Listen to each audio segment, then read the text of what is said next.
Che fine hanno fatto le risorse destinate alle imprese cittadine per 1.657.000 euro che a fine 2020 dovevano essere redistribuite agli esercenti stessi? E quando si chiede l'ex sindaco di Agrigento Lillo Firetto, la crisi economica profonda determinata dalla pandemia da Covid-19 ha indiscutibilmente modificato le prospettive economiche della città di Agrigento, producendo per le imprese in crisi di liquidità solo in parte derivante dalla chiusura obbligatoria delle attività.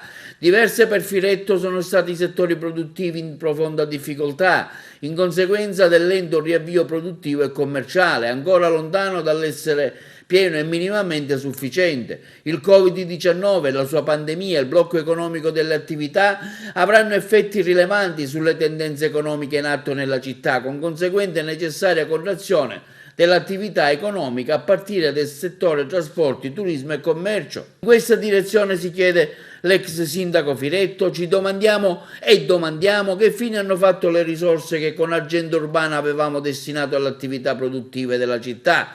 Su richiesta della Regione avevamo accolto l'invito a inserire la somma di 1.657.000 euro in un bando che avrebbe ridistribuito questa somma agli esercenti agrigentini verso la fine del 2020. Esattamente l'azione 3.1.1 destinata a sostenere il capitale circolante delle micro, piccole e medie imprese. Cosa sta facendo, si chiede Firetto, l'amministrazione del sindaco Miccichè e come lo sta facendo per recuperare urgentemente questi fondi e offrire un ristoro seppur modesto alle nostre imprese agrigentine?